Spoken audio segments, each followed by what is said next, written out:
Hello, Math 2 students. The title of this lesson is Segment and Angle Relationships, and it's an introduction to geometry. This is notes 142. We didn't have school yesterday, so we're starting on Tuesday this week, so I'm just going ahead and naming this 142 since it's Tuesday, even though you didn't have a 141. I'm going to be writing in these blanks, but you're welcome to use your text box because I know you're using the Cami PDF and I'm using my Smart Notes. What I realized recently is that when I'm recording on the Cami and I'm like pointing something out, like if I make a circle around this word acute and I want you to pay attention to this word, it doesn't show my cursor. So I went back to the Smart Notes, so hopefully this will help you see what I'm talking about a little bit better. So we're talking about angles, but we're also talking about triangles, especially here in this section. So when we talk about acute, obtuse, and right, we're talking and equiangular, we're talking about triangles here, but we need to remember what these words mean as far as angles are concerned as well. So let's define a couple things, and we'll draw a few pictures because in geometry that's always important to draw pictures to illustrate what you're referring to. So there are two different ways you can name a triangle. Just like when you, like if you were going to go into Waxhaw Creamery and you say, I want a milkshake. Well, they would ask you a couple different things. They would ask you what size and what flavor. And it's kind of that way with triangles. That's always what I think about. I love milkshakes. So with triangles, we name them both by angle and by the side lengths, and whether the side lengths are congruent. And you remember that word congruent means equal in measure. So it could mean the same length or it could mean the same number of degrees as far as angles are concerned. So we talk about the word congruent a lot. So anyway, two different ways we can name it. One by angle and the other one by sides. Let's talk about angle first. Acute, the definition of acute as far as angles are concerned is less than 90 degrees. And of course, since, you know, elementary school, I've always thought of acute being a cute little angle. And so it's the smallest kind of angle. It's less than 90 degrees. Obtuse, an obtuse angle is greater than 90 degrees. And I'm going to write the word greater. You can do more than, but you know, we use the symbols for less than and greater than. So we'll say greater than 90 degrees. And then a right angle is exactly 90 degrees. Now, that's when we're talking about angles, okay? So these are the definitions of acute angle, obtuse angle, and right angle. So I want you to think about triangles. If you think about a triangle, and you think about it being called acute, obtuse, or right, let's talk about a right triangle first. Could a right triangle, could any triangle have more than one right angle in it? Well, if this is a right angle, and then this is a right angle, and that's your three sides that would make up your triangle, could you possibly have two right angles in any triangle? You couldn't, because the sides wouldn't go together. If you bring them together, then these angles are smaller than 90 degrees. So a right triangle has one right angle. So we'll write one right angle. And you can use the little symbol for angle if you want to. An obtuse angle, by the same token, let me get rid of this right here.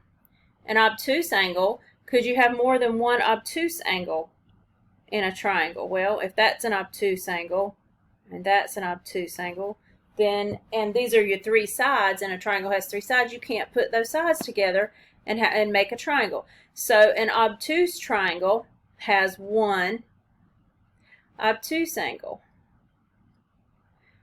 because it can't have more than one.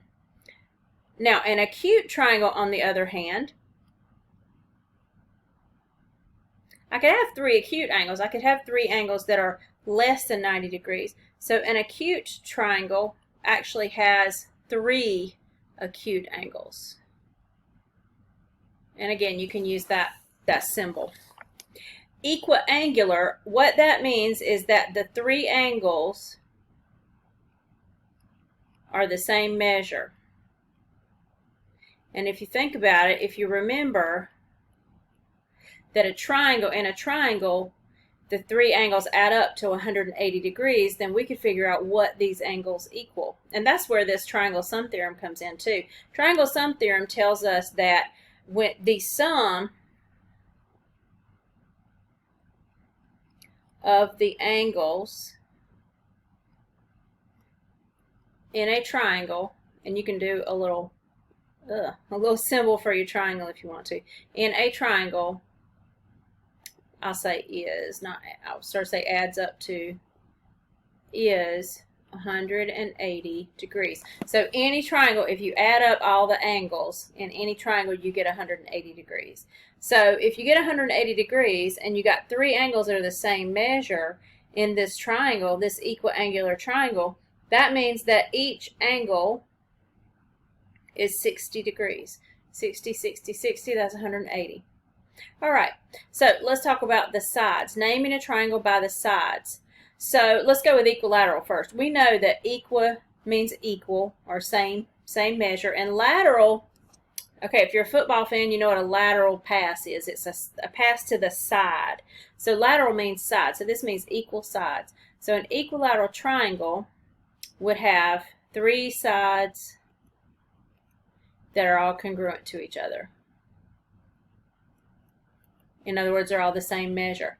Now, they could be 2 inches long, they could be 3 feet long, it doesn't matter. But all three are the same length. An isosceles triangle, I like this word, an isosceles triangle has 2 congruent sides.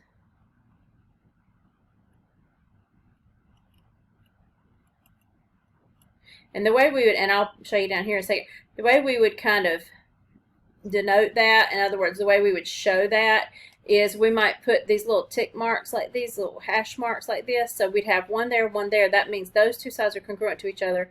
And then we might put 2 on that one. So that means these 2 are the same length, and this one is different lengths than these. An equilateral triangle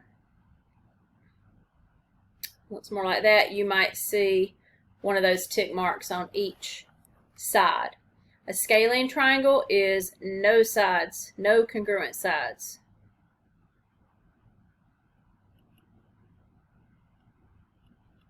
So again, let's do something like this. So you might have 1 there, 2 there, 3 there. The same with this right here with the equiangular triangle. You might see, and that's not equiangular, but what you might see is where they've marked the angles and put a little mark in those also. So that would tell you that that's equiangular. You could also have the little tick marks on the side. Any equiangular triangle is also equilateral. Let's write that somewhere. Let's write equiangular. And again, we can do the little symbol. Equiangular triangles are always equilateral.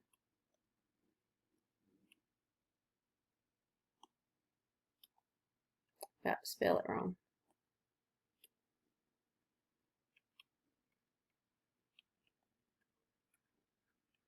So whether you've got a triangle that's got all of its sides are 2 inches or all of its sides are 3 miles, the angles are still going to be 60 degrees. No matter what the side lengths are, if it's equilateral, it's also equiangular. All right, let's move on to the next section. The midpoint of a segment. Okay, so we're off of triangles for a minute, and we're going to talk about segments and angles for just a few minutes. I'm going to change colors just because I feel like it. The midpoint. Okay, so if I say, you know, the midpoint between Waxhaw and Monroe, then I'm talking about halfway there. Midpoint of a segment, it's the point that, let's say, divides or cuts a segment in half. Which means if I've got a segment here, so a segment has endpoints. So there's an endpoint, there's an endpoint. And I mark the midpoint. then that means that this part of it and this part of it are congruent to each other. So A equals B is congruent to B.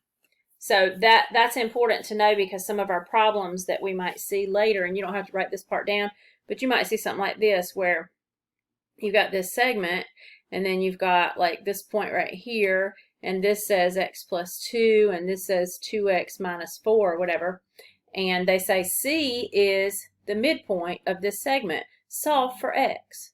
So what we need to know is that x plus 2 equals 2x minus 4, and then we can solve that equation. So you might see something like this later, so it's important to know that that midpoint cuts that segment in half, which means that this part of it is congruent or equal to this part of it.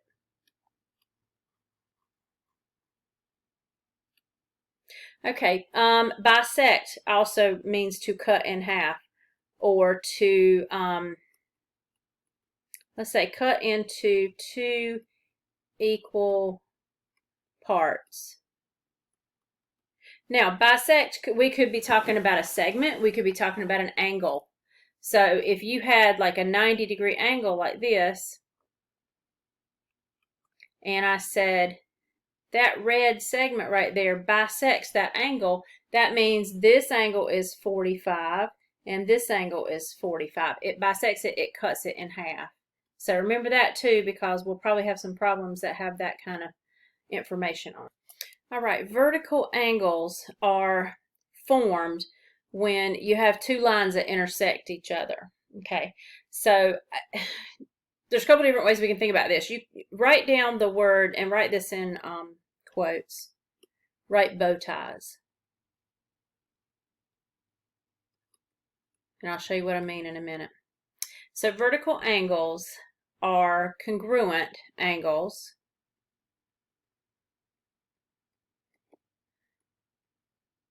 when two lines intersect. Now I'm going to draw down here because I don't have any more room up here. So vertical angles, when you got two lines that intersect each other, like that. Vertical angles do what we call, they form bow ties. So if this angle and this angle are vertical angles, and that kind of looks like a bow tie right there. And so let's name these. Let's name angle 1, 2, 3, and 4. So you can see how there are 4 different angles formed here. So these 2 red angles that I've marked, those are called vertical angles. So you can even like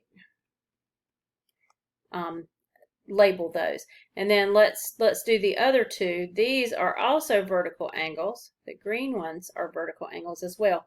Here's how I look at this. Like I look at this and I'm like, this looks like a dinner table, right? And so this is one person, to the second person, the third person, the fourth person. And the person that they're sitting across from, I just kind of think of them as being equal to each other, okay? And so 1 and 3 are equal, 2 and 4 are also equal. Now, the ones who are sitting beside each other, those are what we call a linear pair, okay? So let's define that on the next line. A linear pair, so these 2 are across from each other. The vertical angles are across from each other. Linear pairs of angles are kind of beside each other is kind of how I look at it. You might also look at it as being kind of back to back. They form a straight line. When you add them together, like angle 1 and angle 2, you see how they form this straight line right here. So we could say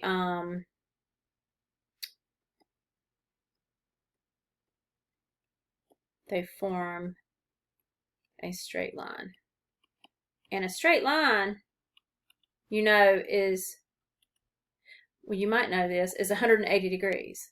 Okay, so straight line's 180. I'm running out of room. So these 2, 1 and 2, are a linear pair. So let's write that here. Angle 1 and angle 2 are a linear pair. Vertical angles would be angles 1 and 3. Angle 1 and angle 3. Or angles 2 and 4. I don't really have any room. You might have some room to write that in there. So 1 and 2 are a linear pair. 2 and 3 are also a linear pair. Any of them that are beside each other, when you got 2 lines that intersect each other. The ones that are beside each other are called linear pairs. And they are what we call supplementary, which means they add up to 180 degrees. So these linear pairs of angles, they add up to 180 degrees. They're supplementary. Complementary means two angles that add up to 90. So again, like I was telling you a while ago, if you've got this right angle, and then you got this, let's say you got this red line. It doesn't even matter what they measure, really, but you got this angle right here and this angle right here. Those are, if this is a right angle, those are called complementary angles. So those two are complementary. Here's how I remember which one's which. Complementary starts with a C, supplementary starts with an S. Complementary is 90 degrees, supplementary is 180. In the alphabet, C comes first. C is before S, 90 is before 180. So the C goes with the 90, the S goes with the 180. That's how I've always remembered that. All right, let's move on. So let's, let me get a different color. Okay, what does the sum of the measures of the angle of a triangle equal? Well, we already said that. It equals 180 degrees, right? Okay, it's showing us this triangle right here, and we've got angle 1, angle 2, angle 3. I'm going to just go ahead and name this one angle 4, just in case we need to like point it out. And then we've got points A, B, and C on this triangle. 2A says find this stands for measure. This little M right here means measure. M means measure. In other words, how many degrees is it? Find the measure of angle 1 plus the measure of angle CAB. Now these are named in different ways, and you might see them named in different ways. Angle 1, let me see if I can get a highlighter. Angle 1 is this right here. So it's this angle right here. Okay. And then angle CAB is this one, going this way. And what I'm looking at is angle 1 and angle CAB. Angle CAB is also what I called angle 4. And together they form a linear pair.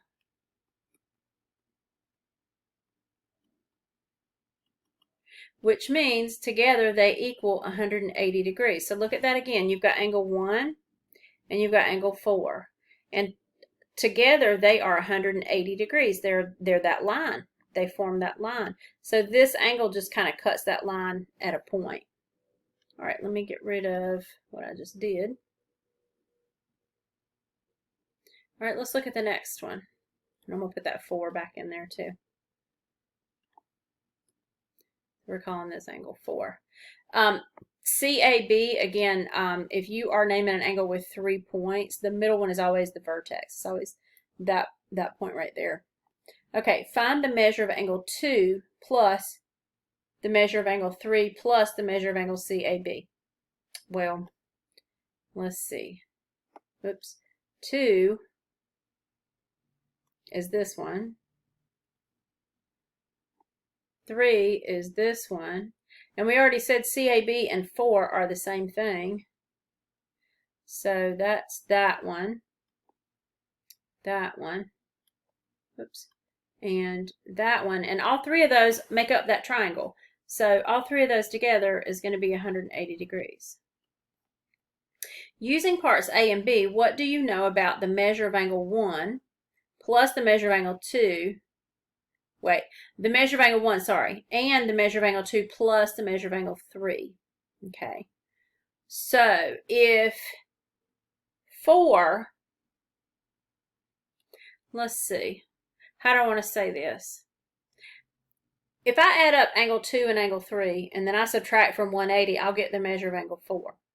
So let's say that first. 180 minus the measure of angle 2 and the measure of angle 3, because all 3 of those add up to 180. So if I were to add these 2 together and then subtract from 180, I'd get the measure of angle 4. So that would equal the measure of angle 4. okay? The measure of angle 4 would also equal angle 180 minus angle 1. So let me just point that out too. I'll use yellow.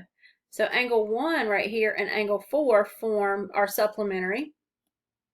So that must mean that if I subtract 180 minus the measure of angle 1, I would also get the measure of angle 4. Because they're a linear pair. Linear pair here, these are all 180 because they're in a triangle. So that must mean that this right here and this right here are congruent to each other. So let me get my highlighter one more time.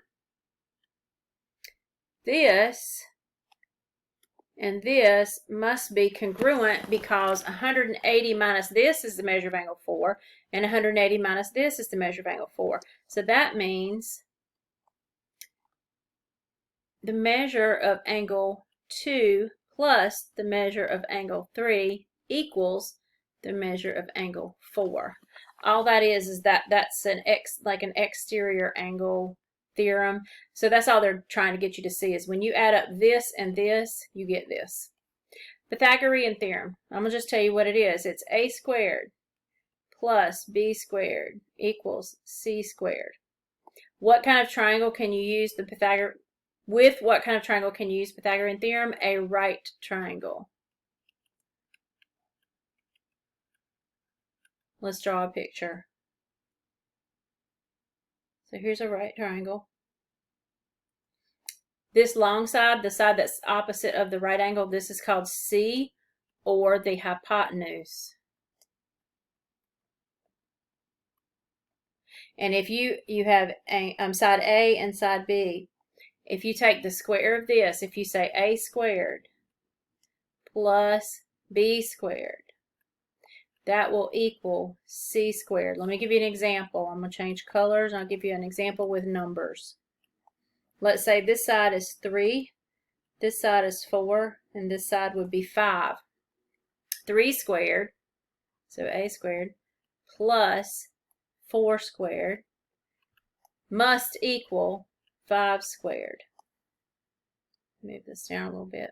All right, 3 squared is 3 times 3, which is 9. 4 squared is 16.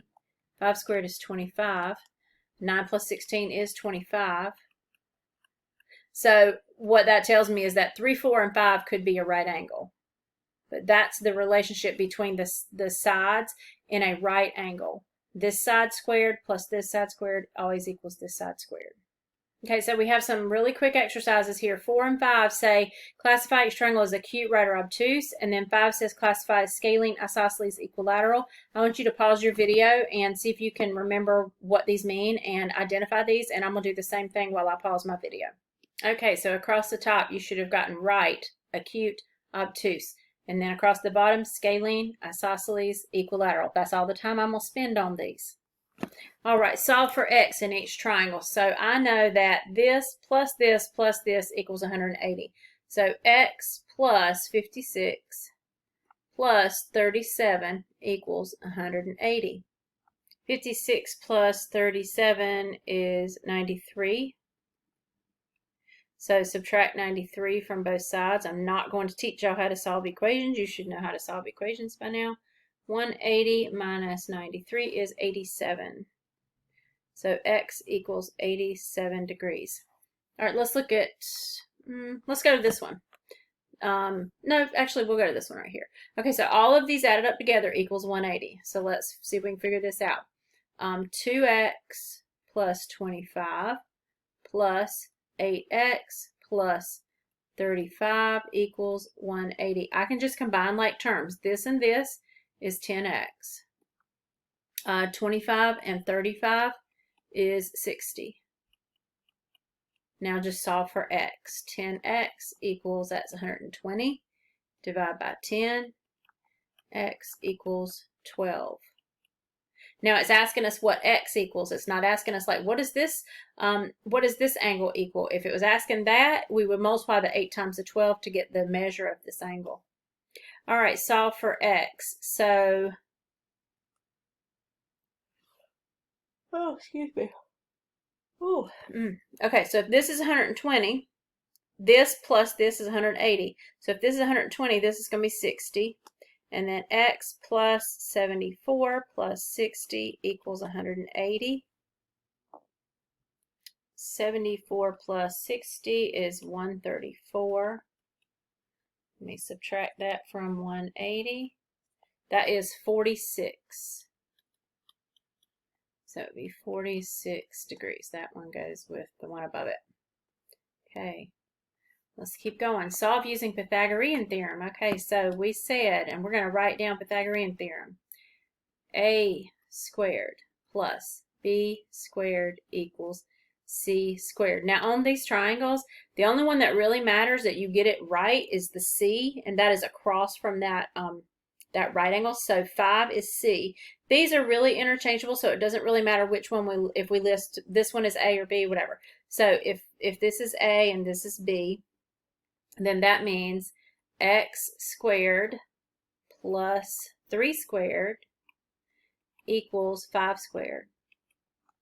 So x squared plus 9 equals 25. X squared, and we'll subtract 9 equals 16. Well, I've got an x squared here, and I need to know what x equals. I know it can't be a negative number. It's got to be a positive number, because really, if I take the square root of 16, it's either positive or negative, but we won't go into that. It has to be a positive number. So if I take the square root of both of these, then x would have to equal 4. And we just did a 3, 4, 5 angle a while ago. X equals 4. All right, let's look at the next one. So the x has got to be the C on this one. That's the hypotenuse. This can be A, this can be B. So A squared plus B squared equals C squared. That means 12 squared plus 16 squared equals C squared. So let's see, 12 squared is 144, and I don't remember what 16 squared is. I'm going to get my calculator. 256. All right, plus 144, that is 400. And if I take the square root of both sides, which is what I have to do to get C over here, C equals, now if you put this in your calculator, if you have an iPhone, you can put in 400 and then just hit the square root key, and that is 20. Okay, so x equals 20. All right, moving on. Number 9. Let's see. For each problem, draw and label a picture, write an equation, solve for x. Well, they've already got this segment drawn. So C is the midpoint of AB. So we can call this segment AB. Here's C. It's the midpoint. AC, which is this little part right here, is 2x plus 1. So that's that part right there. And let's do a different color. This part right here is 3x minus 4. And so what we know is the red piece and the blue piece are congruent to each other. So then we can set these up equal to each other. Congruent means equal. So then we can solve for x. If I subtract 3x over here, I get negative x, and then subtract 1 over here, and I get negative 5. So just divide by negative 1. X equals 5. If T is the midpoint of PQ, so if this is segment PQ, and T is the midpoint, so PT, which would be this part here, is 5x plus 3, and TQ is 7x minus 9. Find x. So set this up. 5x plus 3 equals 7x minus 9. This time I'm going to subtract 5x over here and get 2x. And I'm going to add 9 over here and get 12, just to keep my numbers positive. Divide by 2. X equals 6.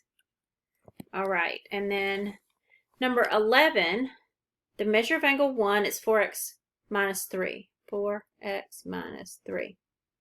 The measure of angle 2 is x plus 8. And Find x and the measure of angle 2. Oh, okay. So we're going to find x first. Well, both of these added together equals 90. They don't necessarily equal each other because I wasn't told that this bisects the angle or anything. So both of these added together equals 90. So I can set it up like that. 4x minus 3 plus x plus 8 equals 90. And we'll add these. That's 5x plus 5 equals 90. And then we're just going to finish solving this.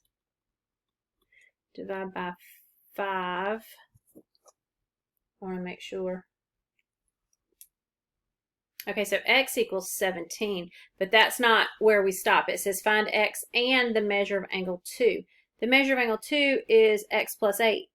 So if x is 17, then this would be 17 plus 8, which would be, what, 25, right? Yep. 25. Okay, so the measure of angle 2 is 25. Okay, so I'm going to do these three, and we have through 21. We're not going to do the honors example, so you don't need to worry about those. But I'm going to do these three, and I think I'll save the rest because I'm over 30 minutes now in this video. I think I'll save the rest for classwork, so just be prepared to work on these during the live lesson today. 5 and 6 are complementary. That means they add up to be 90 degrees. So that means this plus this add up to 90. 8x minus 6 plus 14x plus 8 equals 90 degrees.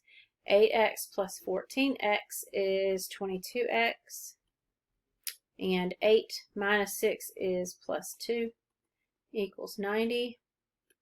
22x equals 88. Divide by 22, x equals 4. And that's what they're asking us for, is just to find x. The measure of angle 1 is 2x plus 4. The measure of angle 2 is 6x plus 20. Find x. Okay, these are not congruent to each other. So what we're going to find out is we're either going to be setting things up equal to each other or add them up to equal something. Like usually it's 90 or 180.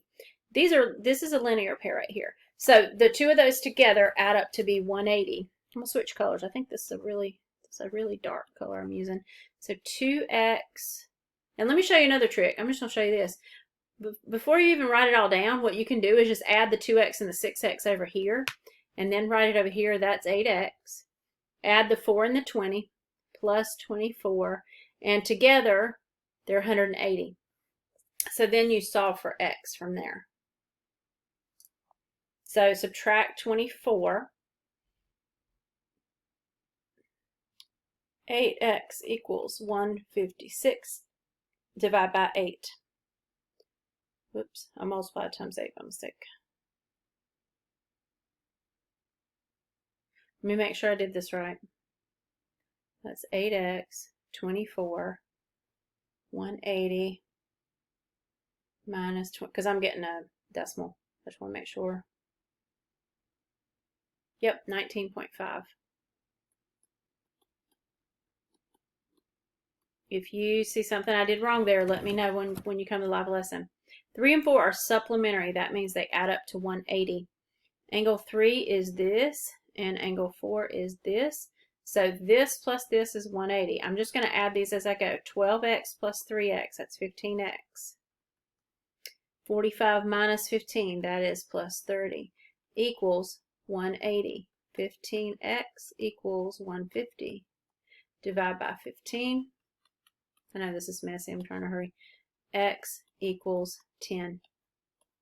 Okay, so that was quick, and we will go over the rest of these during the live lesson today. That was almost 35 minutes. It's a lot to remember, but a lot of this you should have already seen before, so it should be a review for you. I'll see you in the live lesson.